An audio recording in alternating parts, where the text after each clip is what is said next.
What if a song could punch like a fist and heal like a prayer all at once? Back in the 1960s, that wasn't just possible, it was the norm. Some of the most powerful voices of the era weren't politicians or activists, they were musicians.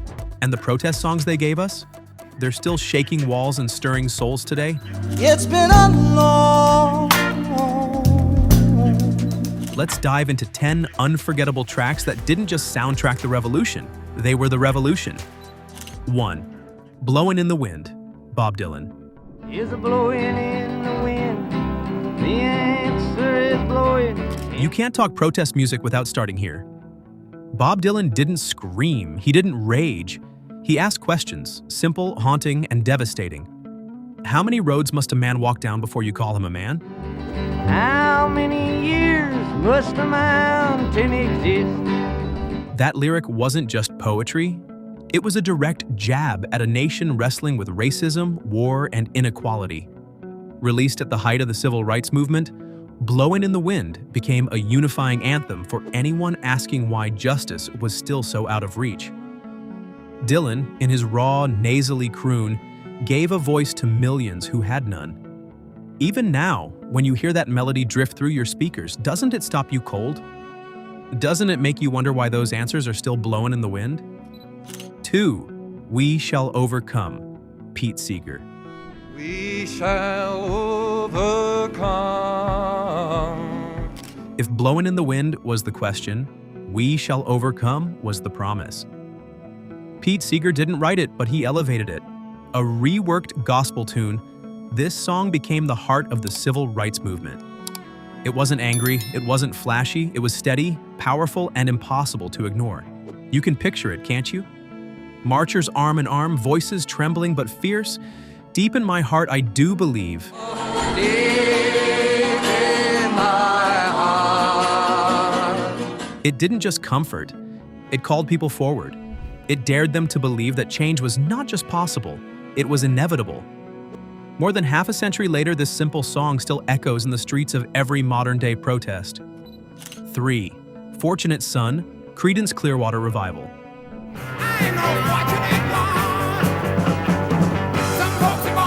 Time to Get Loud.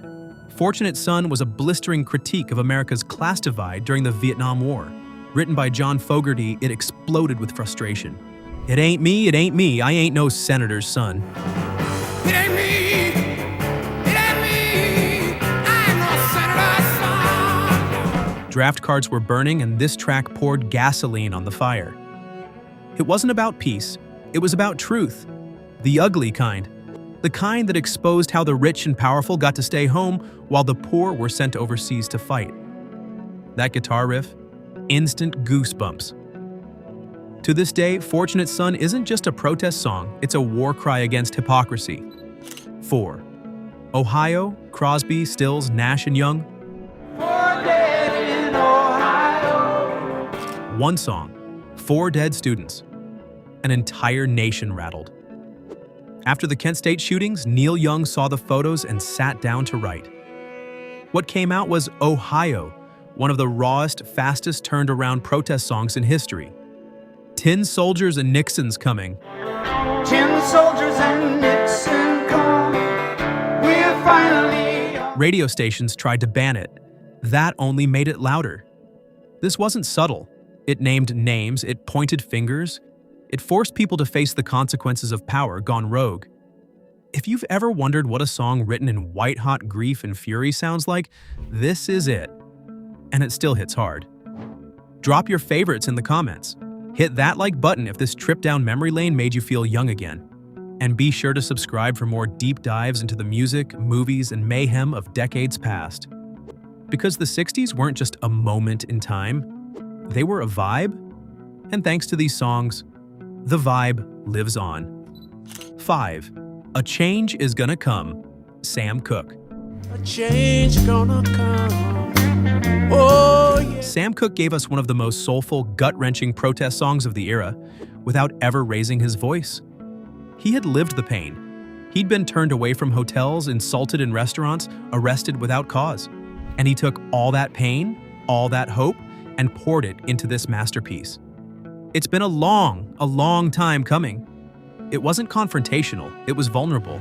It's been a long, Which somehow made it even more powerful. You don't just listen to this song, you feel it in your chest. Cooke didn't live long enough to see his prophecy fulfilled, but his voice still whispers through every modern fight for justice. 6. Masters of War, Bob Dylan. You play with my world like a tenant. Dylan makes the list again, this time with a scathing attack on the military-industrial complex. Where Blowin' in the Wind asked questions, Masters of War took the gloves off. You that build all the bombs, you that hide behind walls. You're the build a big bomb. You're the hide behind the wall. There's nothing poetic about this one. It's a lyrical sledgehammer. He wasn't singing to the masses, he was singing at the people in power. The men behind the curtains pulling the strings, sending young soldiers off to die. It's eerie how this song feels just as relevant in a post-9/11 world as it did during Vietnam. 7. Eve of Destruction, Barry McGuire. Angry, apocalyptic, impossible to ignore. Eve of Destruction sounded like the end of the world. And maybe that was the point? McGuire's voice was pure gravel, spitting out lyrics that touched every nerve of the 1960s. Racial tension, war, hypocrisy, fear. You're old enough to kill, but not for voting. Can you believe that line was once controversial? They're old enough to kill, but not for voting, and don't believe it. The song was banned from some radio stations. Teens blasted it anyway. Because sometimes what parents hate, kids know they need. And if it feels like we're still living on the edge of destruction today, well, that's why this song still matters. 8. What's Going On? Marvin Gaye. what's going on in school? What's going on in school? Okay, this one slipped just barely out of the 60s, but we have to include it. Marvin Gaye was Motown royalty, but he'd seen too much. The war, the protests, the poverty, the pain. And so he asked the world, Mother, Mother, there's too many of you crying.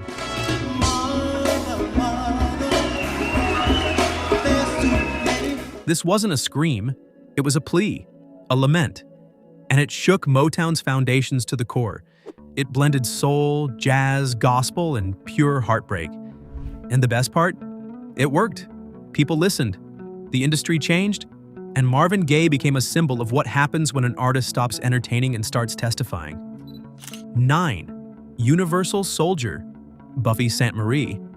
He's the universal soldier, and he really is to blame. This one hits different. Buffy Sainte-Marie, a Cree singer-songwriter, pulled back the curtain on a truth most didn't want to face. Wars don't happen without soldiers.